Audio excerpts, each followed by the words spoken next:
ಆತ್ಮೀಯ ಸ್ಪರ್ಧಾರ್ಥಿಗಳೇ, ಎಲ್ಲರಿಗೂ competitive 1995 YouTube ಚಾನಲ್ಗೆ ಆತ್ಮೀಯವಾಗಿರ್ತಕ್ಕಂಥ ಸ್ವಾಗತ. ಇವತ್ತಿನ ತರಗತಿ ಒಳಗಡೆ ನಾವು ನಮ್ಮ ರಾಜ್ಯ ಕರ್ನಾಟಕ ಅಂತಕ್ಕಂತಹ 3ನೇ ಅಧ್ಯಾಯದ ಪ್ರಮುಖ ಪ್ರಶ್ನೋತ್ತರಗಳನ್ನು 3 ವಿಭಾಗದೊಳಗಡೆ ಚರ್ಚೆಯನ್ನು ಮಾಡೋಣ. ಎಷ್ಟು ವಿಭಾಗ? 3 ವಿಭಾಗದೊಳಗಡೆ ಚರ್ಚೆ ಮಾಡೋಣ. ಯಾಕಂದರೆ ಸುಮಾರು 165 ಪ್ರಶ್ನೋತ್ತರಗಳಿದ್ದಾವೆ. ಅದರೊಳಗಡೆ ಇವತ್ತಿನ ತರಗತಿಯಲ್ಲಿ ನಾವು 40 ಪ್ರಶ್ನೋತ್ತರಗಳನ್ನು, ನಾಳೆಯ ತರಗತಿಯಲ್ಲಿ 40 ಪ್ರಶ್ನೆಗಳನ್ನು, ಇನ್ನು 3ನೇ ದಿನದ ತರಗತಿ ಒಳಗಡೆ ಇನ್ನುಳಿದ ಪ್ರಶ್ನೋತ್ತರಗಳನ್ನು ಡಿಸ್ಕಷನ್ ಮಾಡೋಣ ಅಂತ ಹೇಳ್ತಾ ಇವತ್ತಿನ ತರಗತಿಯನ್ನು ಇಲ್ಲಿಂದ ಆರಂಭ ಮಾಡೋಣ. ಮೊದಲನೇ ಪ್ರಶ್ನೆ ಈ ರೀತಿಯಾಗಿದೆ. ಬೆಂಗಳೂರು ವಿಭಾಗವನ್ನು ಆಳಿದ ಮೊದಲ ಪ್ರಮುಖ ರಾಜ್ಯ ಮನೆತನ ಯಾವುದು ಅಂತ ಕ್ವಶನ್ ಇದೆ. ಅಂದ್ರೆ ಬೆಂಗಳೂರು ವಿಭಾಗವನ್ನು ಆಳ್ವಿಕೆ ಮಾಡಿರ್ತಕ್ಕಂಥ ಮೊಟ್ಟ ಮೊದಲ ರಾಜ್ಯ ಮನೆತನ ಯಾವುದು ಅಂತ ಕ್ವಶನ್ನು. ಆಪ್ಷನ್ನು ಚೋಳರು, ಹೊಯ್ಸಳರು, ಗಂಗರು, ವಿಜಯನಗರ ಅರಸರು ಅಂತ ಆಪ್ಷನ್ ಇದೆ. ಇದಕ್ಕೆ ಸರಿಯಾಗಿರ್ತಕ್ಕಂಥ ಉತ್ತರ ಏನಪ್ಪ ಅಂತಂದ್ರೆ ಗಂಗರು ಏನಪ್ಪ ಅಂದರೆ ಇದಕ್ಕೆ ಸರಿಯಾಗಿರ್ತಕ್ಕಂಥ ಉತ್ತರ. ಈ ವಿಜಯನಗರ ಬೆಂಗಳೂರು ವಿಭಾಗವನ್ನು ಮೊಟ್ಟ ಮೊದಲು ಅಥವಾ ಪ್ರಥಮವಾಗಿ ಆಳ್ವಿಕೆ ಮಾಡಿರ್ತಕ್ಕಂಥ ಮನೆತನನೇ ಯಾವುದಪ್ಪ ಅಂತಂದ್ರೆ ಗಂಗ ಮನೆತನ ಅಂತಕ್ಕಂಥದ್ದು. ಇನ್ನು ನೆಕ್ಸ್ಟು ಎರಡನೇ ಪ್ರಶ್ನೆ.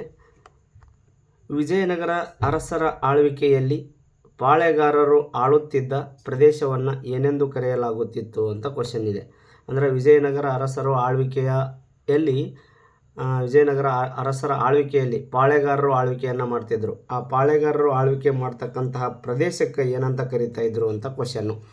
ಅದಕ್ಕೆ ನಾಡು ಅಂತಿದ್ರ, ಪಾಳೆಪಟ್ಟು ಅಂತ ಇದ್ರ, ಇಲ್ಲ ದುರ್ಗ ಅಂತ ಕರಿತಿದ್ರ, ಇಲ್ಲ ಸಾಮ್ರಾಜ್ಯ ಅಂತ ಕರಿತಾ ಇದ್ರ ಅಂತಕ್ಕಂಥದ್ದು. ಈ ಪ್ರಶ್ನೆಗೆ ಸರಿಯಾಗಿರ್ತಕ್ಕಂಥ ಉತ್ತರ ಯಾವುದಪ್ಪ ಅಂತಂದ್ರೆ ಪಾಳೆಯ ಪಟ್ಟು ಅಂತಕ್ಕಂಥ ಹೆಸರಿನಿಂದ ಕರಿತಾ ಇದ್ರು. ಏನಂತ ಕರಿತಾ ಇದ್ರಪ್ಪ ಅಂದ್ರೆ ಅದಕ್ಕೆ ಪಾಳೆಯ ಪಟ್ಟು ಅಂತಕ್ಕಂಥ ಹೆಸರನ್ನ ಕರಿತಾ ಇದ್ರು. ಅಂದರೆ ವಿಜಯನಗರ ಅರಸರ ಆಳ್ವಿಕೆಯಲ್ಲಿ ಪಾಳೆಗಾರರು ಆಳುತ್ತಿದ್ದ ಪ್ರದೇಶವನ್ನು ಏನಂತ ಕರಿತಾ ಇದ್ರಪ್ಪ ಅಂದ್ರೆ ಪಾಳೆಪಟ್ಟು ಅಂತಕ್ಕಂಥ ಹೆಸರಿನಿಂದ ಕರಿತಾ ಇದ್ರು ಅಂತಕ್ಕಂಥದ್ದು. ನೆಕ್ಸ್ಟ್ 3ನೇ ಪ್ರಶ್ನೆ. ಪ್ರಶ್ನೆ 3. ವಾಣಿವಿಲಾಸ ಸಾಗರ ಆಣೆಕಟ್ಟು ಯಾವ ಜಿಲ್ಲೆಯಲ್ಲಿದೆ? ವಾಣಿವಿಲಾಸ ಸಾಗರ ಆಣೆಕಟ್ಟು ಯಾವ ಜಿಲ್ಲೆಯಲ್ಲಿದೆ? Option A Bengaluru, option B Tumakuru, C Chitradurga, D Shivamogga ಅಂತಕ್ಕಂಥದ್ದು. ಇದಕ್ಕೆ ಸರಿಯಾಗಿರ್ತಕ್ಕಂಥ ಉತ್ತರ ವಾಣಿವಿಲಾಸ ಸಾಗರ ಅಂತಕ್ಕಂಥದ್ದು ಯಾವ ಜಿಲ್ಲೆ ಒಳಗೆ ಐತಪ್ಪ ಅಂತಂದ್ರೆ ಚಿತ್ರದುರ್ಗ ಜಿಲ್ಲೆ ಒಳಗಡೆ ಇರ್ತಕ್ಕಂಥ ಅದೊಂದು ಆಣೆಕಟ್ಟು ಅಂತಕ್ಕಂಥದ್ದು. ಇನ್ನು ಪ್ರಶ್ನೆ 4 ಯಾವ ರೀತಿಯಾಗಿದೆ ನೋಡ್ರಿ. ಪ್ರಶ್ನೆ 4ನೇ ಪ್ರಶ್ನೆ. ಕೋಲಾರ ಚಿನ್ನದ ಗಣಿಯಲ್ಲಿ ಚಿನ್ನದ ಅದಿರು ಮುಗಿದು ಹೋಗಿದೆ ಎಂದು ಉಲ್ಲೇಖಿಸಲಾಗಿದೆ. ಅಂದ್ರೆ ನಮ್ಮ ಕರ್ನಾಟಕದೊಳಗಡೆ ಅತಿ ಹೆಚ್ಚು ಮೊಟ್ಟ ಮೊದಲಿಗೆ ಅಥವಾ ಚಿನ್ನ ದೊರಕಿರ್ತಕ್ಕಂಥದ್ದು ಕೋಲಾರದ ಚಿನ್ನದ ಗಣಿ. ಆ ಚಿನ್ನದ ಗಣಿಯೊಳಗೆ ಚಿನ್ನದ ಅದಿರು ಮುಗಿದು ಹೋಗಿದೆ ಎಂದು ಉಲ್ಲೇಖಿಸಲಾಗಿದೆ.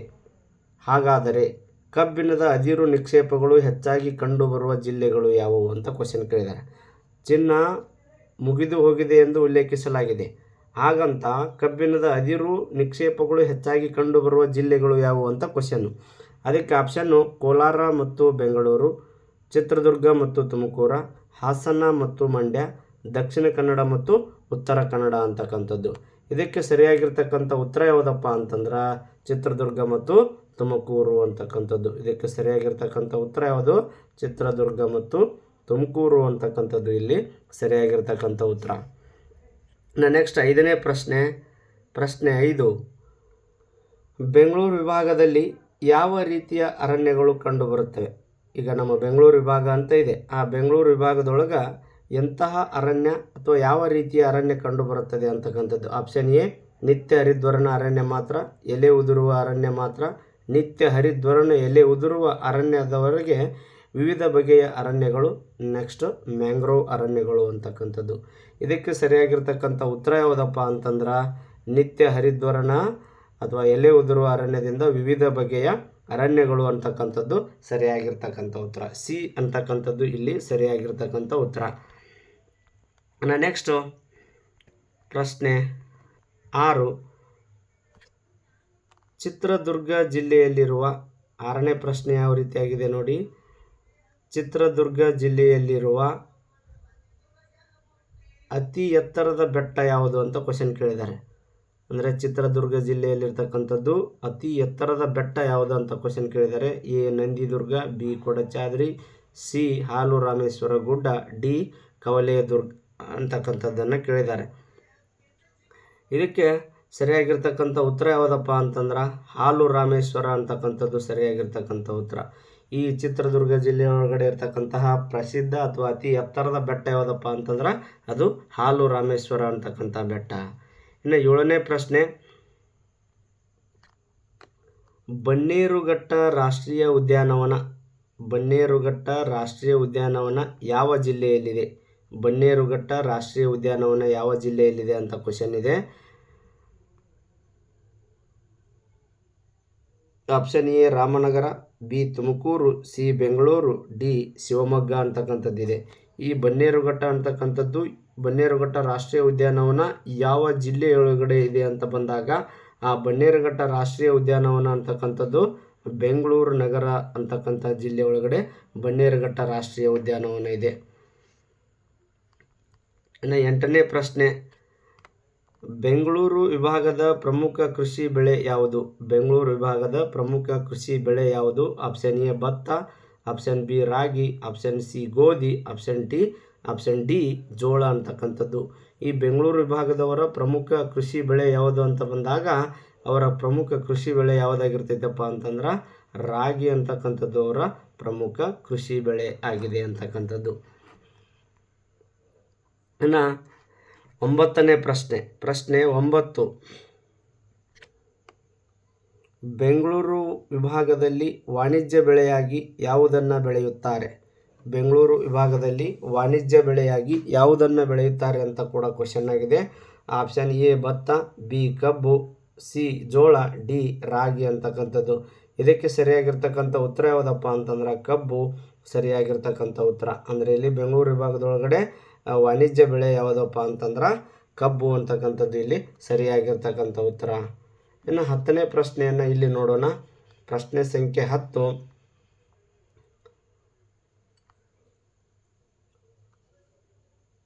ಯಾವ ಯೋಜನೆಯನ್ನು ಕೆ ಶೇಷಾದ್ರಿ ಅಯ್ಯರ್ ಅವರ ದಿವಾನಗಿರಿಯ ಕಾಲದಲ್ಲಿ ಕೈಗೆತ್ತಿಕೊಳ್ಳಲಾಯಿತು? ಅಂದರೆ ದಿವಾನರಾಗಿರ್ತಕ್ಕಂಥ ಕೆ ಶೇಷಾದ್ರಿ ಅಯ್ಯರ್ ಅವರ ದಿವಾನಗಿರಿ ಒಳಗಡೆ ಅವರ ಆಳ್ವಿಕೆ ಮಾಡುವಂಥ ಸಂದರ್ಭದೊಳಗೆ ಯಾವ ಯೋಜನೆಯನ್ನು ಕೈಗೊಳ್ಳಲಾಯಿತು ಅಂತ question. A Vani Vilasa Sagara, B Shivana Samudra ಜಲವಿದ್ಯುತ್ ಯೋಜನೆ, ಸಿ ಮಾರ್ಕೋನಹಳ್ಳಿ ಜಲಾಶಯ ಯೋಜನೆ, ಡಿ ತುಂಗಾ ಯೋಜನೆ ಅಂತಕ್ಕಂಥದ್ದು. ಇದಕ್ಕೆ ಸರಿಯಾಗಿರ್ತಕ್ಕಂಥ ಉತ್ತರ ಯಾವುದಪ್ಪ ಅಂತಂದ್ರೆ ಬಿ ಶಿವನ ಸಮುದ್ರ ಜಲವಿದ್ಯುತ್ ಯೋಜನೆಯನ್ನು ಕೆ ಶೇಷಾದ್ರಿ ಅಯ್ಯರ್ ಅವರು ದಿವಾನರಾಗಿರುವಂಥ ಸಂದರ್ಭದೊಳಗೆ ಈ ಯೋಜನೆಯನ್ನು ಕೈಗೆತ್ತಿಕೊಳ್ಳಲಾಯಿತು ಅಂತಕ್ಕಂಥದ್ದು. ಇನ್ನು 11ನೇ ಪ್ರಶ್ನೆ, ವಿಶ್ವೇಶ್ವರಯ್ಯ ಕಬ್ಬಿಣ ಮತ್ತು ಉಕ್ಕು ನಿಯಮಿತ ಕಾರ್ಖಾನೆಯನ್ನು ಯಾವ ವರ್ಷದಲ್ಲಿ ಸ್ಥಾಪಿಸಲಾಯಿತು? ಅಂದರೆ ವಿಶ್ವೇಶ್ವರಯ್ಯ ಕಬ್ಬಿಣ ಮತ್ತು ಉಕ್ಕು ನಿಯಮಿತ ಕಾರ್ಖಾನೆಯನ್ನು ಯಾವ ವರ್ಷದಲ್ಲಿ ಸ್ಥಾಪಿಸಲಾಯಿತು ಅಂತ ಕ್ವಶನು. 1923, 1936, 1950, 1960 ಅಂತಕ್ಕಂಥದ್ದು. ಇದಕ್ಕೆ ಸರಿಯಾಗಿರ್ತಕ್ಕಂಥ ಉತ್ತರ ಯಾವುದಪ್ಪ ಅಂದ್ರೆ 1923 ಏನು ಮಾಡುತ್ತಾರಪ್ಪ ಅಂತಂದ್ರೆ ವಿಶ್ವೇಶ್ವರಯ್ಯ ಕಬ್ಬಿಣ ಮತ್ತು ಉಕ್ಕು ನಿಯಮಿತ ಕಾರ್ಖಾನೆಯನ್ನು ಸ್ಥಾಪಿಸಲಾಯಿತು ಅಂತಕ್ಕಂಥದ್ದು. ಇನ್ನು 12ನೇ ಪ್ರಶ್ನೆ, ರಾಜ್ಯದ ಮೊದಲ ಸಿಮೆಂಟ್ ಕಾರ್ಖಾನೆಯನ್ನು ಎಲ್ಲಿ ಸ್ಥಾಪಿಸಲಾಯಿತು ಅಂತ ಕ್ವಶನ್ ಇದೆ. Option A Bengaluru, option B Bhadravati, option C Tumakuru, option D Davanagere ಅಂತಕ್ಕಂಥದ್ದಿದೆ. ಇದಕ್ಕೆ ಸರಿಯಾಗಿರ್ತಕ್ಕಂಥ ಉತ್ತರವನ್ನು ನಾವಿಲ್ಲಿ ನೋಡೋದಾದ್ರೆ ರಾಜ್ಯದ ಮೊದಲ ಸಿಮೆಂಟ್ ಕಾರ್ಖಾನೆಯನ್ನು ಎಲ್ಲಿ ಸ್ಥಾಪನೆ ಮಾಡಿದ್ರಪ್ಪ ಅಂತಂತಂದ್ರೆ ಭದ್ರಾವತಿ ಅಂತಕ್ಕಂಥದ್ರೊಳಗೆ ರಾಜ್ಯದ ಮೊದಲ ಸಿಮೆಂಟ್ ಕಾರ್ಖಾನೆಯನ್ನು ಸ್ಥಾಪಿಸಲಾಯಿತು ಅಂತಕ್ಕಂಥದ್ದು. ಇನ್ನು 13ನೇ ಪ್ರಶ್ನೆ,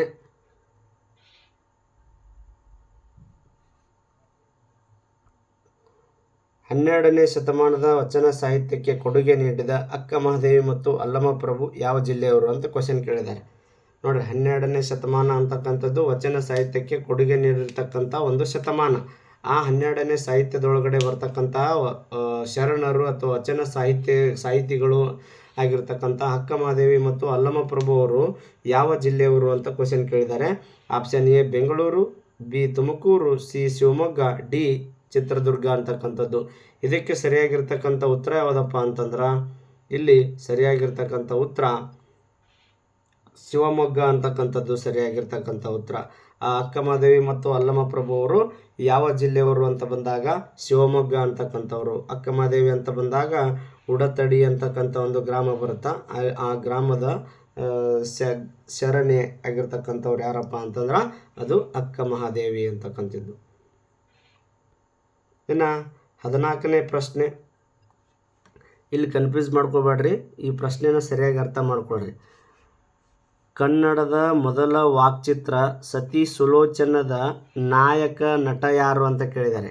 ಅಂದರೆ ಕನ್ನಡದ ಮೊಟ್ಟ ಮೊದಲ ವಾಕ್ಚಿತ್ರ ಸತಿ ಸುಲೋಚನದ ನಾಯಕ ಯಾರು ಅಂತ ಕ್ವಶನ್ ಕೇಳಿದ್ದಾರೆ. Option A Gubbi Veeranna, K Hirannaiah, Subbaiah Naidu, master Hirannaiah ಅಂತ ನಿಮಗೆ ಆಪ್ಷನ್ ಕೊಟ್ಟಿದ್ದಾರೆ. ಇದಕ್ಕೆ ನಮಗೆ ಸರಿಯಾಗಿರ್ತಕ್ಕಂಥ ಉತ್ತರ ಯಾವುದಪ್ಪ ಅಂತಂದ್ರೆ ಸರಿಯಾಗಿರ್ತಕ್ಕಂಥ ಉತ್ತರ ಯಾವುದು? ಸುಬ್ಬಯ್ಯ ನಾಯ್ಡು ಅಂತಕ್ಕಂಥದ್ದು ಸರಿಯಾಗಿರ್ತಕ್ಕಂಥ ಉತ್ತರ. ಇಲ್ಲಿದೆ ನೋಡಿ, ಸುಬ್ಬಯ್ಯ ನಾಯ್ಡು ಅಂತಕ್ಕಂಥದ್ದು ಏನಂದ್ರೆ ಸರಿಯಾಗಿರ್ತಕ್ಕಂಥ ಉತ್ತರ. ಕನ್ನಡದ ಮೊದಲ ವಾಕ್ಚಿತ್ರ ಯಾವುದು ಅಂತಂದ್ರೆ ಸತಿ ಸುಲೋಚನ ಅಂತಕ್ಕಂಥದ್ದು ಕನ್ನಡದ ಮೊಟ್ಟ ಮೊದಲ ವಾಕ್ಚಿತ್ರ. ಅದರ ನಾಯಕ ನಟ, ಅದರೊಳಗಡೆ ನಟನೆ ಮಾಡಿದವರು ಯಾರಪ್ಪ ಅಂತಂದ್ರೆ, ನಟಿಸಿದವರು ಯಾರು, ಆ್ಯಕ್ಟಿಂಗ್ ಮಾಡಿದವರು ಯಾರಪ್ಪ ಅಂತಂದ್ರೆ ಅದು ಸುಬ್ಬಯ್ಯ ನಾಯ್ಡು ಅಂತಕ್ಕಂಥ ವ್ಯಕ್ತಿ ಏನು ಮಾಡಿದಾರಪ್ಪ ಅಂತಂದ್ರೆ ನಟನೆಯನ್ನು ಮಾಡಿದ್ದಾರೆ. ಯಾವ ಚಿತ್ರದೊಳಗೆ ಅಂತಂದ್ರೆ ಸತಿ ಸುಲೋಚನ ಅಂತಕ್ಕಂಥ ಚಿತ್ರದೊಳಗೆ. ಇನ್ನು ನೆಕ್ಸ್ಟು 15ನೇ ಪ್ರಶ್ನೆ, ಇದನ್ನು ಕೂಡ ನಮ್ಮ TET ಒಳಗಡೆ ಸಾಕಷ್ಟು ಬಾರಿ ಕ್ವಶನನ್ನು ಕೇಳಿದ್ದಾರೆ. TET ಒಳಗಡೆ ಜನಪದ ಲೋಕ ಅಂತಕ್ಕಂಥದ್ದು. ಜನಪದ ತಜ್ಞರಾದ ಯಾವ ಸಾಹಿತಿ ಜಾನಪದ ಲೋಕವನ್ನು ಸ್ಥಾಪಿಸಿದರು ಅಂತ ಕ್ವಶನ್ ಕೇಳಿದ್ದಾರೆ. ಜನಪದ ತಜ್ಞರು ಆಗಿರ್ತಕ್ಕಂಥವ್ರು ಅಥವಾ ಜನಪದ ತಜ್ಞರಾದ ಯಾವ ಸಾಹಿತಿ ಜಾನಪದ ಲೋಕವನ್ನು ಸ್ಥಾಪಿಸಿದರು ಅಂತ ಕ್ವಶನ್ ಇದೆ. Option A Kuvempu, B Masti Venkatesh Iyengar, C UR Ananthamurthy, D HL Nagegowda ಅಂತ ಇದೆ. ಇದಕ್ಕೆ ಸರಿಯಾಗಿರ್ತಕ್ಕಂಥ ಉತ್ತರ ಯಾವುದಪ್ಪ ಅಂತಂದ್ರೆ HL ನಾಗೇಗೌಡ ಅವರು ಏನು ಮಾಡ್ತಾರಪ್ಪ ಅಂತಂದ್ರೆ ಜನಪದ ತಜ್ಞರು ಕೂಡ ಹೌದು. ಅವ್ರು ಏನು ಮಾಡ್ತಾರಂದ್ರೆ ಜಾನಪದ ಲೋಕ ಅಂತಕ್ಕಂಥ ಒಂದು ಸಂಸ್ಥೆಯನ್ನು ಸ್ಥಾಪನೆ ಮಾಡ್ತಾರೆ. ಯಾರು? HL ನಾಗೇಗೌಡ ಅಂತಕ್ಕಂಥವ್ರು. ಇನ್ನು 16ನೇ ಪ್ರಶ್ನೆ, ಇದನ್ನು ಕೂಡ ನಮ್ಮ TET ಒಳಗಡೆ ಕ್ವಶನ್ ಕೇಳಿದ್ದಾರೆ. ಬೆಂಗಳೂರು ನಗರದಲ್ಲಿ ಪ್ರತಿ ವರ್ಷ ನಡೆಯುವ ಪ್ರಸಿದ್ಧ ಉತ್ಸವ ಯಾವುದು? ಬೆಂಗಳೂರು ನಗರದಲ್ಲಿ ನಡೆಯುವ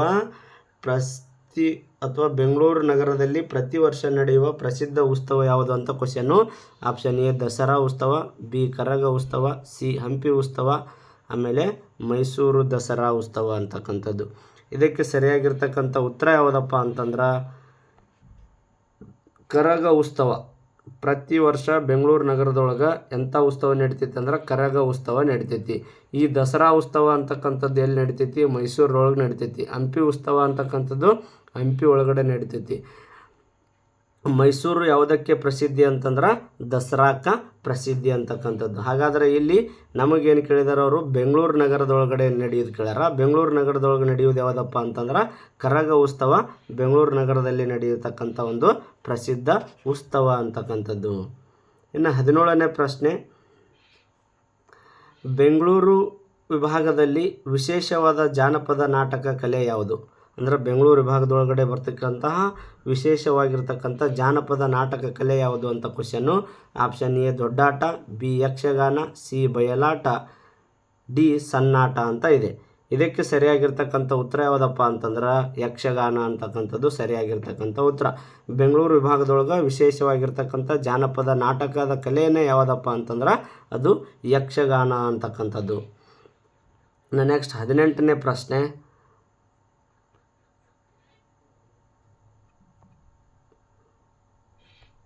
ಬೆಂಗಳೂರು ವಿಭಾಗದಲ್ಲಿ ಚಿತ್ರಕಲೆಗೆ ಕೊಡುಗೆ ನೀಡಿದ ಪ್ರಮುಖ ಕಲಾವಿದರಲ್ಲಿ ಒಬ್ಬರು ಯಾರು?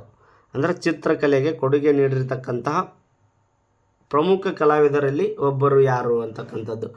Option A Gubbi Veeranna. ಇಲ್ಲಿ ವಿಚಾರ ಮಾಡಬೇಕು. Gubbi Veeranna, Subbaiah Naidu, C Venkatappa, D K Hirannaiah ಅಂತಕ್ಕಂಥದ್ದಿದೆ.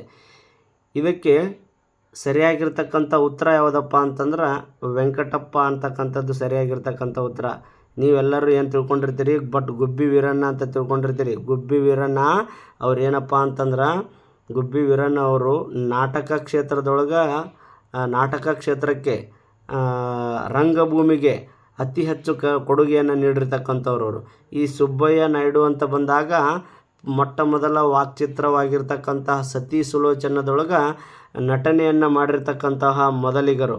ಹಾಗಾದರೆ ಇಲ್ಲಿ ನಮಗೆ ಸರಿಯಾಗಿರ್ತಕ್ಕಂಥ ಉತ್ತರ ಏನು ಗೊತ್ತಾಗಬೇಕಪ್ಪ ಅಂದ್ರೆ, ಈ ವೆಂಕಟಪ್ಪ ಅಂತಕ್ಕಂಥವರು ಚಿತ್ರಕಲೆಗೆ ಕೊಡುಗೆ ನೀಡಿದ ಪ್ರಮುಖ ಕಲಾವಿದರಲ್ಲಿ ಒಬ್ಬರು ಅಂತಕ್ಕಂಥದ್ದು. ಗುಬ್ಬಿ ವೀರಣ್ಣ ಅಂತ ಬಂದ್ರೆ ನಾಟಕ ಕ್ಷೇತ್ರ, ಸುಬ್ಬಯ್ಯ ನಾಯ್ಡು ಅಂತ ಬಂದ್ರೆ ಏನಪ್ಪ ಅಂದ್ರೆ ಸತಿ ಸುಲೋಚನ ಅಂತಕ್ಕಂತಹ ಚಿತ್ರಕಲೆಯೊಳಗೆ ಮೊಟ್ಟ ಮೊದಲ ವಾಕ್ಚಿತ್ರದೊಳಗೆ ನಟಿಸಿರ್ತಕ್ಕಂಥ ನಟ ಅಂತಕ್ಕಂಥದ್ದು ನಮಗೆ ಗೊತ್ತಿರಬೇಕು.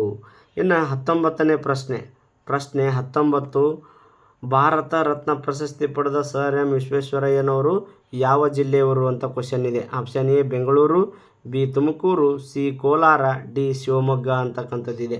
ಅಂದ್ರೆ ಇಲ್ಲಿ ಭಾರತ ರತ್ನ ಪ್ರಶಸ್ತಿಯನ್ನು ಪಡೆದಿರತಕ್ಕಂಥ ಸರ್ ಎಂ ವಿಶ್ವೇಶ್ವರಯ್ಯನವರು ಯಾವ ಜಿಲ್ಲೆಗೆ ಸಂಬಂಧಿಸಿದವರು ಅಂತ ಕ್ವಶನ್ ಕೇಳಿದಾಗ, ಆ ಸರ್ ಎಂ ವಿಶ್ವೇಶ್ವರಯ್ಯ ಅವರು ಸಂಬಂಧಿಸಿರ್ತಕ್ಕಂಥ ಜಿಲ್ಲೆ ಯಾವುದಪ್ಪ ಅಂತಂದ್ರೆ ಕೋಲಾರ ಜಿಲ್ಲೆಗೆ ಸಂಬಂಧಿಸಿದವರು ಅವರು. ಯಾರು? ಸರ್ ಎಂ ವಿಶ್ವೇಶ್ವರಯ್ಯವರು ಯಾವ ಜಿಲ್ಲೆಗೆ ಸಂಬಂಧಿಸಿದ್ದಾರೆ ಅಂದ್ರೆ ಕೋಲಾರ ಜಿಲ್ಲೆಗೆ ಸಂಬಂಧಿಸಿದಂಥವರು. ಇನ್ನು ಇಲ್ಲೊಂದು ಕ್ವಶನ್ ಕೇಳಿದ್ದಾರೆ ನೋಡ್ರಿ. ರಾಮನಗರ ಜಿಲ್ಲೆಯಲ್ಲಿ ಜನಿಸಿದ ಶ್ರೀ ಬಾಲಗಂಗಾಧರನಾಥ ಸ್ವಾಮೀಜಿಯವರು ಯಾವ ಮಠದ ಶೈಕ್ಷಣಿಕ ಸೇವೆಗೆ ಹೆಸರುವಾಸಿಯಾಗಿದ್ದಾರೆ? ಅಂದ್ರೆ ರಾಮನಗರದೊಳಗಡೆ ಅಥವಾ ರಾಮನಗರ ಜಿಲ್ಲೆಯಲ್ಲಿ ಜನಿಸಿದ ಶ್ರೀ ಬಾಲಗಂಗಾಧರನಾಥ ಸ್ವಾಮೀಜಿ ಯಾವ ಮಠಕ್ಕೆ ಎಂತಹ ಕೊಡುಗೆಯನ್ನು ನೀಡಿದ್ದಾರೆ? ಶೈಕ್ಷಣಿಕ ಸೇವೆಯನ್ನು ಅಥವಾ ಶೈಕ್ಷಣಿಕ ಕ್ಷೇತ್ರದಲ್ಲಿ ಕೊಡುಗೆಯನ್ನು ನೀಡಿ ಹೆಸರುವಾಸಿಯಾಗಿದ್ದಾರೆ. ಅವರು ಯಾವ ಮಠಕ್ಕೆ ಸಂಬಂಧಿಸಿದ್ದಾರೆ ಅಂತಕ್ಕಂಥದ್ದು ಕ್ವಶನು. ಆಪ್ಷನ್ ಎ ಸಿದ್ಧಗಂಗಾ ಮಠ, ಆದಿಚುಂಚನಗಿರಿ ಮಠ, ಮುರುಘಾ ಮಠ, ಸುತ್ತೂರು ಮಠ ಅಂತಕ್ಕಂಥದ್ದಿದೆ. ಇದಕ್ಕೆ ಸರಿಯಾಗಿರ್ತಕ್ಕಂಥ ಉತ್ತರ ಯಾವುದಪ್ಪ ಅಂತಂದ್ರೆ ಆದಿಚುಂಚನಗಿರಿ ಮಠ ಅಂತಕ್ಕಂಥದ್ದು. ಅಂದರೆ ಇಲ್ಲಿ ಬಾಲಗಂಗಾಧರನಾಥ ಸ್ವಾಮೀಜಿಯವರು ಸಂಬಂಧಪಟ್ಟಿರೋದು ಯಾವುದಕ್ಕಪ್ಪ ಅಂತಂದ್ರೆ ಆದಿಚುಂಚನಗಿರಿ ಮಠಕ್ಕೆ ಸಂಬಂಧಿಸಿರ್ತಕ್ಕಂಥದ್ದು. ಇನ್ನು ನೆಕ್ಸ್ಟ್ ಪ್ರಾಥಮಿಕ ಆರೋಗ್ಯ ಕೇಂದ್ರಗಳನ್ನು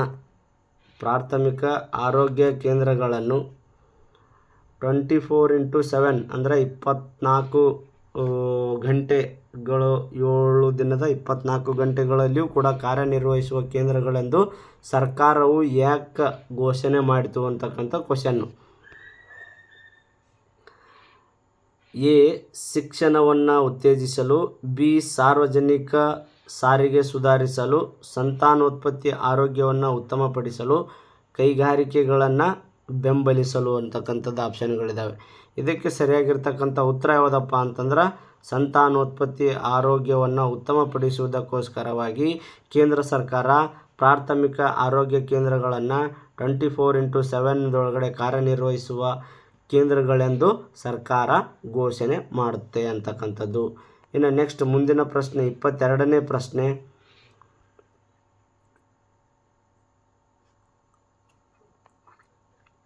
ಪ್ರಶ್ನೆ 22. ಬೆಂಗಳೂರು ವಿಭಾಗದಲ್ಲಿ ವಿವಿಧ ಸಂಸ್ಕೃತಿಗಳಲ್ಲಿ ಈ ಕೆಳಗಿನವು ಯಾವುದು ಅಂತಕ್ಕಂಥದ್ದು.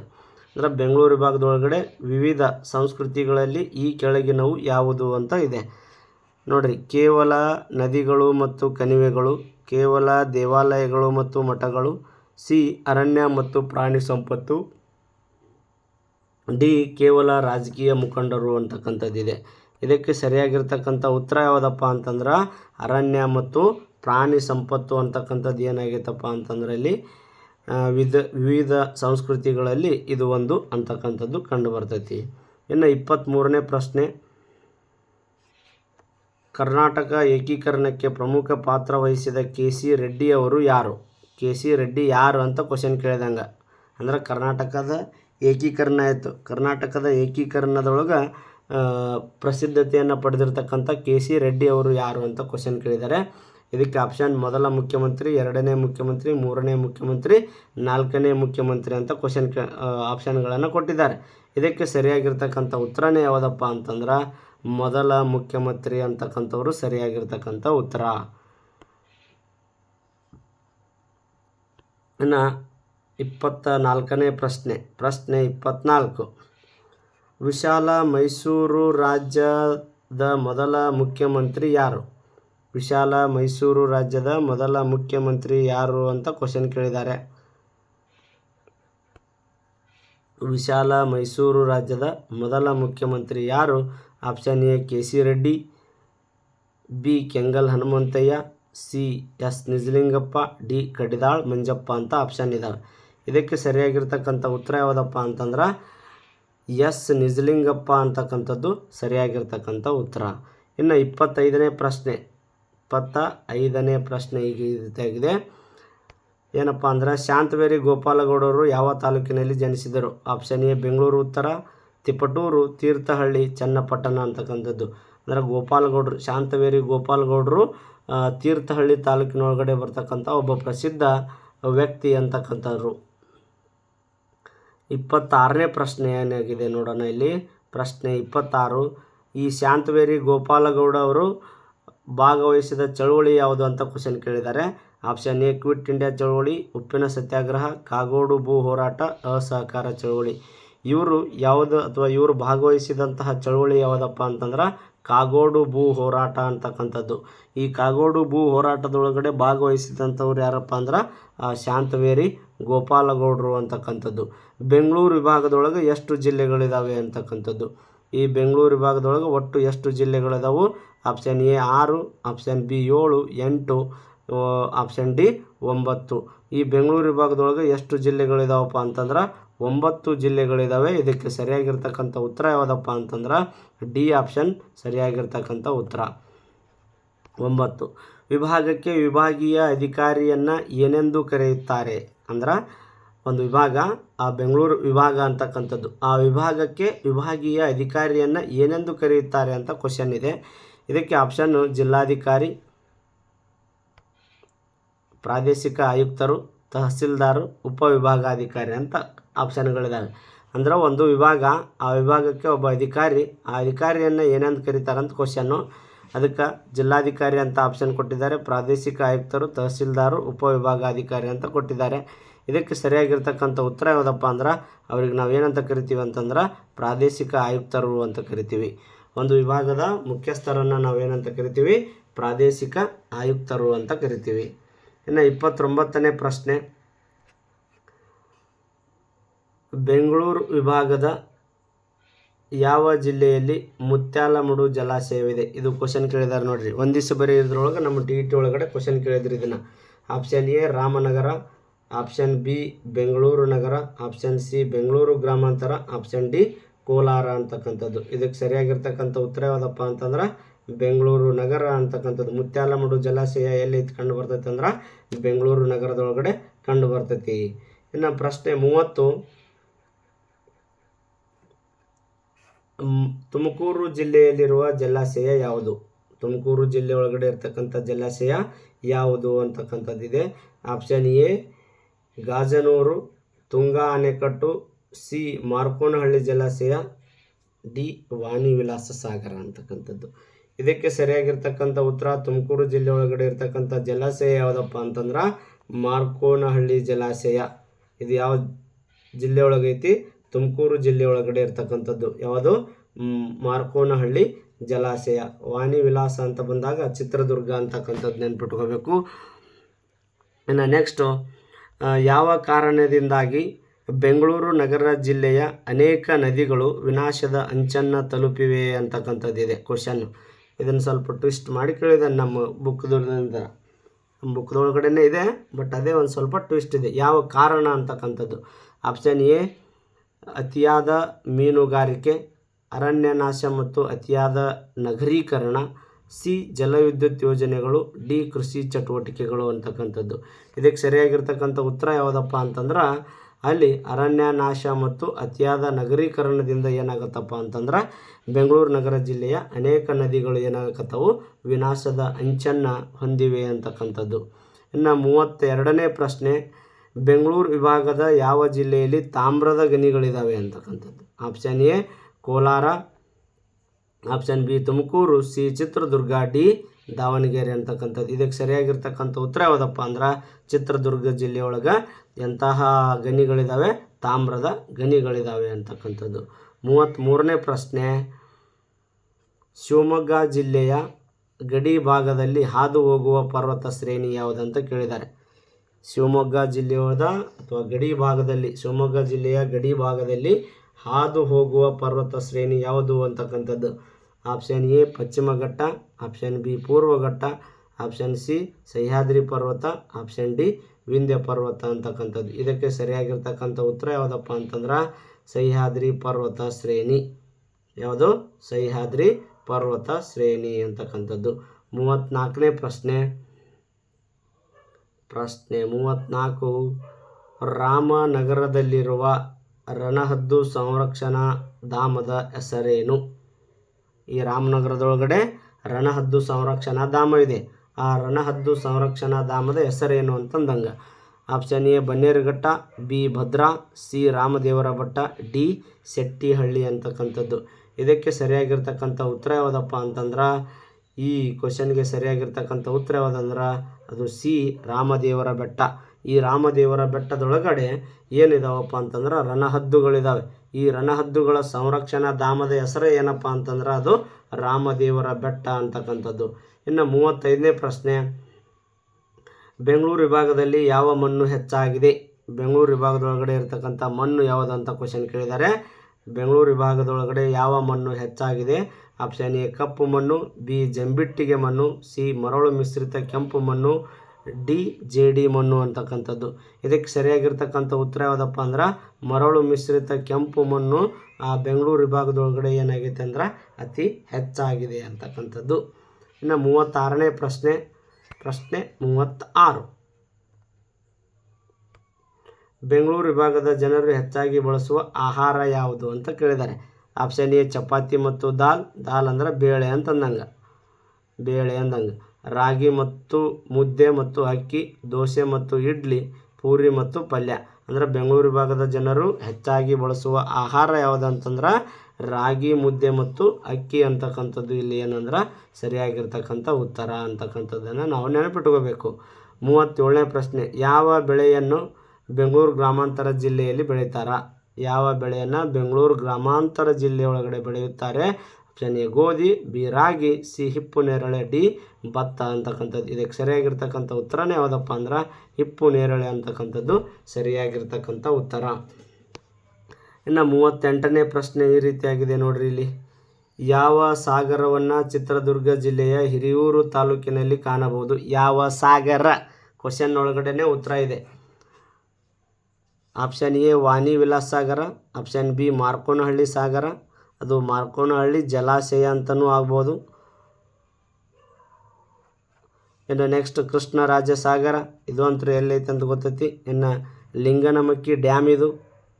ಹಂಗಂದ್ರೆ ಇಲ್ಲಿ ಇದು ಆಗಲ್ಲ, ಇಲ್ಲಿ ಸರಿಯಾಗಿರ್ತಕ್ಕಂಥದ್ದು ಉತ್ತರನೇ ಯಾವುದಪ್ಪ ಅಂತಂದ್ರೆ ವಾಣಿ ವಿಲಾಸ ಸಾಗರ. ಚಿತ್ರದುರ್ಗ ಜಿಲ್ಲೆ ಒಳಗಡೆ ಕಂಡು ಬರ್ತಕ್ಕಂಥ ಸಾಗರ ಯಾವುದು ಅಂತಂದ್ರೆ ಅದು ಚಿತ್ರದುರ್ಗ. ಯಾವ ಸಾಗರವನ್ನು ಚಿತ್ರದುರ್ಗ ಜಿಲ್ಲೆಯ ಹಿರಿಯೂರು ತಾಲೂಕಿನಲ್ಲಿ ಕಾಣ್ತೀವಿ ಅಂದ್ರೆ ವಾಣಿ ವಿಲಾಸ ಸಾಗರವನ್ನು, ವೇದಾವತಿ ನದಿ ಅಂತಕ್ಕಂಥದ್ದು. ಇನ್ನು ನೆಕ್ಸ್ಟು ಮೈಸೂರು ವಿಭಾಗವು ಈ ಕೆಳಗಿನವುಗಳಲ್ಲಿ ಯಾವುದಕ್ಕೆ ಪ್ರಸಿದ್ಧವಾಗಿವೆ ಅಂತಕ್ಕಂಥದ್ದು. ಎ ಪ್ರಸಿದ್ಧ ಕೇವಲ ನದಿಗಳು, ಕೇವಲ ಪರ್ವತ ಶ್ರೇಣಿಗಳು, ನದಿಗಳು ಪರ್ವತ ಶ್ರೇಣಿಗಳು ಅರಣ್ಯ ಮೃಗಗಳಿಗೆ ಪ್ರಸಿದ್ಧಿ, ಕೇವಲ ಕಾಫಿ ತೋಟಗಳಿಗೆ ಪ್ರಸಿದ್ಧಿ ಅಂತಕ್ಕಂಥದ್ದು. ಇಲ್ಲಿ ಸರಿಯಾಗಿರ್ತಕ್ಕಂಥ ಉತ್ತರ ನದಿಗಳು, ಪರ್ವತ ಶ್ರೇಣಿಗಳು, ಅರಣ್ಯಗಳು, ವನ್ಯ ಮೃಗಗಳಿಗೆ ಮೈಸೂರು ವಿಭಾಗ ಏನಾಗೈತೆ ಅಂದ್ರೆ ಪ್ರಸಿದ್ಧಿಯಾಗಿದೆ. ಇನ್ನು 40ನೇ ಪ್ರಶ್ನೆ, ತಲಕಾಡು ಯಾವ ರಾಜವಂಶದ ರಾಜಧಾನಿಯಾಗಿತ್ತು? ತಲಕಾಡು. ಆಪ್ಷನ್ ಎ ಚೋಳರು, ಆಪ್ಷನ್ ಬಿ ಹೊಯ್ಸಳರು, ಆಪ್ಷನ್ ಸಿ ಗಂಗರು, ವಿಜಯನಗರ ಅರಸರು ಅಂತಕ್ಕಂಥದ್ದು. ಇಲ್ಲಿ ಸರಿಯಾಗಿರ್ತಕ್ಕಂಥ ಉತ್ತರ ಯಾವುದಪ್ಪ ಅಂದ್ರೆ ಗಂಗರು. ಅವರಿಗೆ ನಾವು ಏನಂತನ ಕರಿತಾ ಇದ್ವಿಪ್ಪ ಅಂತಂದ್ರೆ ತಲಕಾಡಿನ ಗಂಗರು ಅಂತಲೇ ಕರಿತಾ ಇದ್ವಿ. ಏನಂತ ಕರಿತಾ ಇದ್ವಿ ಅವರಿಗೆ? ಇವರಿಗೆ ತಲಕಾಡಿನ ಅಂತ ಕರೆದ್ರೆ ಇವರಿಗೆ ದ್ವಾರ ಸಮುದ್ರದ ಹೊಯ್ಸಳರು, ಇವರಿಗೆ ವಿಜಯನಗರದ ಅರಸರು ಅಂತ ಬಂದಾಗ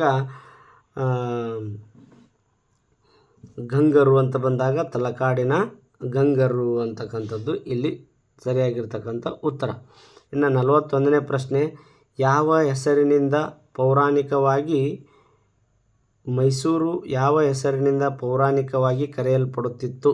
ಅಂದ್ರೆ ಮೈಸೂರಿನ ಪೌರಾಣಿಕ ಅಥವಾ ಪ್ರಾಚೀನ ಹೆಸರು ಏನು ಅಂತಂದಂಗೆ, ಮೈಸೂರಿಂದು ಅಂದಂಗೆ ಪ್ರಾಚೀನ ಹೆಸರು ಎ ಗಿರಿನಾಡು, ಬಿ ವನನಾಡು, ಸಿ ಮಹಿಷನಾಡು, ಡಿ ಚಂದನನಾಡು ಅಂತಕ್ಕಂಥದ್ದು. ಇಲ್ಲಿ ಸರಿಯಾಗಿರ್ತಕ್ಕಂಥ ಉತ್ತರ ಯಾವುದಪ್ಪ ಅಂತಂದ್ರೆ ಮಹಿಷನಾಡು ಅಂತ ಕರಿತಾ ಇದ್ರು. ಮೈಸೂರು ಯಾವ ಹೆಸರಿನಿಂದ ಪೌರಾಣಿಕವಾಗಿ ಕರೆಯಲ್ಪಡುತ್ತಿತ್ತಂದ್ರೆ ಮಹಿಷನಾಡು ಅಂತಕ್ಕಂಥ ಹೆಸರಿನಿಂದ ಕರೆಯಲ್ಪಡುತ್ತಿತ್ತು ಅಂತಕ್ಕಂಥದ್ದು. 42ನೇ ಪ್ರಶ್ನೆ, ಒಡೆಯರ್ ಮನೆತನದ ಮೊದಲ ಅರಸ ಯಾರು? ಅಂದ್ರೆ ಮೈಸೂರಿನ ಒಡೆಯರು. ಆ ಮೈಸೂರಿನ ಒಡೆಯರದ್ರೊಳಗಡೆ ಮೊಟ್ಟ ಮೊದಲನೇ ಅರಸ ಯಾರು ಅಂತ ಕ್ವಶನ್ ಕೇಳಿದ್ದಾರೆ. Option A Chikkadevaraja, option B Hyder Ali, C Tipu Sultan, D Yaduraya ಅಂತಕ್ಕಂಥದ್ದು. ಇದಕ್ಕೆ ಸರಿಯಾಗಿರ್ತಕ್ಕಂಥ ಉತ್ತರ ಯಾವುದಪ್ಪ ಅಂದ್ರೆ ಯದುರಾಯ ಅಂತಕ್ಕಂಥವ್ರು ಒಡೆಯರ್ ಮನೆತನದ ಮೊದಲ ಅರಸ ಅಂತಕ್ಕಂಥವ್ರು. ಇನ್ನು 43ನೇ ಪ್ರಶ್ನೆ, ಟಿಪ್ಪು ಸುಲ್ತಾನ್ ಯಾವ ವರ್ಷದಲ್ಲಿ ಬ್ರಿಟಿಷರ ವಿರುದ್ಧ ಹೋರಾಡುತ್ತಾ ಮರಣವನ್ನು ಹೊಂದಿದರು ಅಥವಾ ನಿಧನರಾದರು ಅಂತಕ್ಕಂಥದ್ದು? 1796, 1797, 1798, 1799.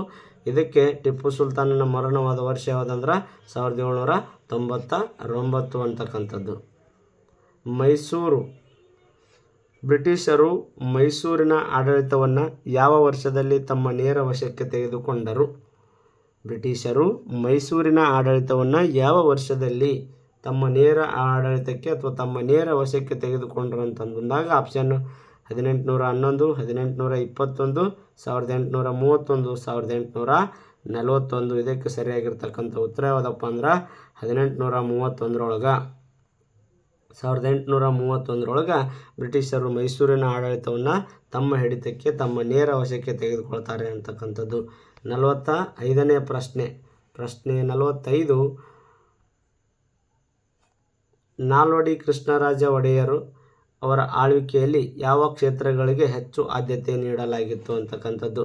ಆಪ್ಷನ್ ಎ ಕೇವಲ ಶಿಕ್ಷಣ, ಕೇವಲ ಸಂಸ್ಕೃತಿ, ಕೇವಲ ನೀರಾವರಿ, ಡಿ ಶಿಕ್ಷಣ, ಸಂಸ್ಕೃತಿ ಮತ್ತು ನೀರಾವರಿ ಅಂತಕ್ಕಂಥದ್ದು. ಇದಕ್ಕೆ ಸರಿಯಾಗಿರ್ತಕ್ಕಂಥ ಉತ್ತರ ಶಿಕ್ಷಣ, ಸಂಸ್ಕೃತಿ ಮತ್ತು ನೀರಾವರಿ ಅಂತಕ್ಕಂಥದ್ದು. ಡಿ ಆಪ್ಷನ್ ಇದಕ್ಕೆ ಸರಿಯಾಗಿರ್ತಕ್ಕಂಥ ಉತ್ತರ.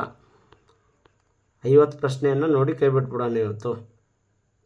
ಇನ್ನು 4 ಪ್ರಶ್ನೆಗಳಿದ್ದಾವೆ. ಸರ್ ಎಂ ವಿಶ್ವೇಶ್ವರಯ್ಯ ಮತ್ತು ಸರ್ ಮಿರ್ಜಾ ಇಸ್ಮಾಯಿಲ್ ಅವರು ಯಾರ ದಿವಾನಗಿರಿಯಲ್ಲಿ ಮೈಸೂರಿಗೆ ಯಶಸ್ಸನ್ನು ತಂದರು ಅಂತಕ್ಕಂಥದ್ದು ಕ್ವಶನ್ನು? ಆಪ್ಷನ್ ಎ ಹೈದರಾಲಿಯ ಕಾಲದೊಳಗಡೆ ಟಿಪ್ಪು ಸುಲ್ತಾನ್, ನಾಲ್ವಡಿ ಕೃಷ್ಣರಾಜ ಒಡೆಯರ್, ಚಿಕ್ಕದೇವರಾಜ ಒಡೆಯರ್.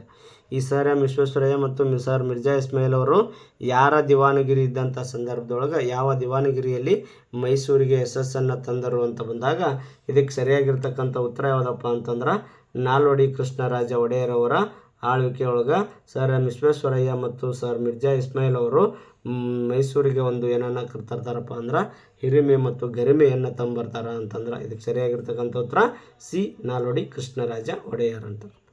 47ನೇ ಪ್ರಶ್ನೆ, ಕೊಡಗು ಯಾವ ಶತಮಾನದಲ್ಲಿ ಹಾಲೇರಿ ಮನೆತನದ ಆಳ್ವಿಕೆಗೆ ಒಳಪಟ್ಟಿತ್ತು? ಎಷ್ಟನೇ ಶತಮಾನದೊಳಗೆ ಕೊಡಗದೊಳಗಡೆ ಆಳ್ವಿಕೆ ಮಾಡಿರ್ತಕ್ಕಂತಹ ಹಾಲೇರಿ ಮನೆತನದವರು ಆ ಕೊಡಗನ್ನು ಯಾವಾಗ ತಮ್ಮ ಆಳ್ವಿಕೆಗೆ ಒಳಪಡಿಸಿಕೊಂಡಿದ್ದರು ಅಂತಕ್ಕಂಥದ್ದು ಕ್ವಶನ್. ಆಪ್ಷನ್ ಎ 15ನೇ ಶತಮಾನ, ಬಿ 16ನೇ ಶತಮಾನ, ಸಿ 17, ಡಿ 18ನೇ ಶತಮಾನ. ಇದಕ್ಕೆ ಸರಿಯಾಗಿರ್ತಕ್ಕಂಥ ಉತ್ತರ ಯಾವುದಪ್ಪ ಅಂತಂದ್ರೆ 17ನೇ ಶತಮಾನ ಅಂತಕ್ಕಂಥದ್ದು ಇಲ್ಲಿ ಸರಿಯಾಗಿರ್ತಕ್ಕಂಥ ಉತ್ತರ. 48ನೇ ಪ್ರಶ್ನೆ, ಆಲೇರಿ ಅರಸರ ರಾಜಧಾನಿ ಯಾವುದು ಅಂತ ಕ್ವಶನ್ ಇದೆ. ಆಲೇರಿ ಅರಸರ ರಾಜಧಾನಿ ಯಾವುದು? A Mysuru, B Talakadu, C Bidanur, D Srirangapatna. ಇದಕ್ಕೆ ಸರಿಯಾಗಿರತಕ್ಕಂಥ ಉತ್ತರ ಯಾವುದಂದ್ರೆ ಬಿದನೂರು ಅಂತಕ್ಕಂಥದ್ದು ಹಾಲೇರಿ ಮನೆತನದವರ ರಾಜಧಾನಿಯಾಗಿತ್ತು. ಇದನ್ನು ನೋಡಿದ್ವಿ ನಾವು ತಲಕಾಡಿನ ಗಂಗರು. ಇದು ಏನಪ್ಪ ಅಂದ್ರೆ ಹೈದರ್ ಅಲಿ ಮತ್ತು ಟಿಪ್ಪು ಸುಲ್ತಾನ್ ಅವರು ತಮ್ಮ ರಾಜಧಾನಿಯನ್ನಾಗಿ ಮಾಡ್ಕೊಂಡಿರ್ತಾರೆ. ಮೈಸೂರು ಯಾವುದಕ್ಕೆ ಪ್ರಸಿದ್ಧ ಐತಪ್ಪ ಅಂತಂದ್ರೆ ದಸರಾ ಹಬ್ಬಕ್ಕೆ ಪ್ರಸಿದ್ಧ ಐತಿ ಅಂತಕ್ಕಂಥದ್ದು. ಇಲ್ಲಿ ಬಿದನೂರು ಅಂತ ಬಂದಾಗ ಹಾಲೇರಿ ಅರಸರ ರಾಜಧಾನಿನ ಯಾವುದು ಅಂತಂದ್ರೆ ಅದು ಬಿದನೂರು ಅಂತಕ್ಕಂಥದ್ದು. 49ನೇ ಪ್ರಶ್ನೆ, ಕೊಡಗಿನ ಕೊನೆಯ ಅರಸ ಯಾರು? ಕೊಡಗಿನೊಳಗಡೆ ಇರ್ತಕ್ಕಂತಹ ಕೊನೆಯ ಅರಸ ಯಾರು ಅಂತ ಕ್ವಶನು. ದೊಡ್ಡ ವೀರಪ್ಪ, ರಾಣಿ ಅಬ್ಬಕ್ಕ, ಚಿಕ್ಕ ವೀರರಾಜ, ಹೈದರ್ ಅಲಿ ಅಂತಕ್ಕಂಥವ್ರು. ಇದಕ್ಕೆ ಸರಿಯಾಗಿರ್ತಕ್ಕಂಥ ಉತ್ತರ ಯಾವುದಪ್ಪ ಅಂದ್ರೆ ಚಿಕ್ಕ ವೀರ ರಾಜ. ಕೊಡಗಿನ ಕೊನೆಯ ಅರಸ ಯಾರಂದ್ರೆ ಚಿಕ್ಕ ವೀರ ರಾಜ ಅಂತಕ್ಕಂಥವ್ರು. ಇನ್ನು 50ನೇ ಪ್ರಶ್ನೆ, ಈ ದಿನದ ಕೊನೆಯ ಪ್ರಶ್ನೆ, ಇವತ್ತಿನ ಕೊನೆಯ ಪ್ರಶ್ನೆ. ಕೊಡಗು ಕರ್ನಾಟಕದಲ್ಲಿ ಯಾವ ವರ್ಷದಲ್ಲಿ ವಿಲೀನಗೊಂಡಿತು ಅಂದ್ರೆ ಸೇರಿಕೊಂಡಿತು ಅಂತಕ್ಕಂಥದ್ದು.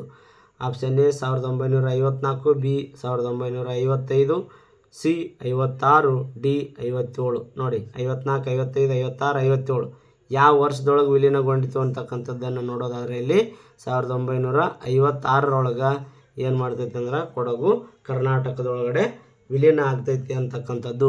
ಇದು ಇವತ್ತಿನ ಏನಪ್ಪ ಅಂತಂದ್ರೆ ಇವತ್ತಿನ ತರಗತಿ ಒಳಗಡೆ ನಾವು ಒಟ್ಟು 50 MCQವನ್ನು ನೋಡ್ಕೊಂಡ್ವಿ. ಯಾವುದರ ಮೇಲೆ? ನಮ್ಮ ರಾಜ್ಯ ಕರ್ನಾಟಕ ಅಂತಕ್ಕಂಥದ್ರ ಮೇಲೆ. ಇನ್ನು ನಾಳೆಯ ತರಗತಿ ಒಳಗಡೆ ಇದೇ ತರಗತಿಯ ಮುಂದುವರಿದ ಭಾಗಗಳು, ಇದೇ ತರಗತಿಯ MCQ ಭಾಗ ಏನಾಗ್ತಾ ಇರುತ್ತೆ ಅಂತಂದ್ರೆ ಮುಂದುವರಿತಾ ಇರುತ್ತೆ. ಒಟ್ಟು ಟೋಟಲಾಗಿ 165ರಿಂದ 70 MCQಗಳಿದ್ದಾವೆ ನಮ್ಮ ರಾಜ್ಯ ಕರ್ನಾಟಕ ಅಂತಕ್ಕಂಥ ಅಧ್ಯಾಯದೊಳಗಡೆ. ಇವತ್ತು 50 ಕ್ವಶನ್ಗಳನ್ನು ನಾವು ಡಿಸ್ಕಷನ್ ಮಾಡಿದ್ವಿ. ಇನ್ನುಳಿದ ದಿನದೊಳಗಡೆ 50, ಇನ್ನುಳಿದ ದಿನಗಳದಾಗ ಒಟ್ಟೆ 3ರಿಂದ 4 ಭಾಗವನ್ನು ಮಾಡ್ಕೊಳ್ಳೋಣ ಈ ನಮ್ಮ ರಾಜ್ಯ ಕರ್ನಾಟಕ ಅಂತಕ್ಕಂಥದ್ದು. ಯಾಕಂದರೆ ಅದು ಚಾಪ್ಟರ್ ತುಂಬ ದೊಡ್ಡದಾಗಿದೆ. ಹಾಗಾಗಿ ಇವತ್ತಿನ ತರಗತಿಯಲ್ಲಿ 50 ಪ್ರಶ್ನೆಗಳನ್ನು ಚರ್ಚೆ ಮಾಡಿದ್ದೀವಿ. ಇನ್ನೂ ಹೆಚ್ಚಿನ ಪ್ರಶ್ನೋತ್ತರಗಳನ್ನು ಮುಂದಿನ ತರಗತಿಗಳಲ್ಲಿ ಚರ್ಚೆ ಮಾಡೋಣ ಅಂತ ಹೇಳ್ತಾ, ಈ ಚಾನಲ್ ಇನ್ನೂ ಯಾರ್ಯಾರು ನಿಮ್ಮ ಸ್ನೇಹಿತರಿಗೆ ಶೇರ್ ಮಾಡಿಲ್ಲ, ನಿಮ್ಮ ಸ್ನೇಹಿತರಿಗೆ ಶೇರ್ ಮಾಡಿರಿ. ಈ ರೀತಿಯಾಗಿ ಫ್ರೀ ಕ್ಲಾಸ್ಗಳು ನಡೀತಾ ಇದ್ದಾವೆ ಅಂತೇಳಿ ನಿಮ್ಮ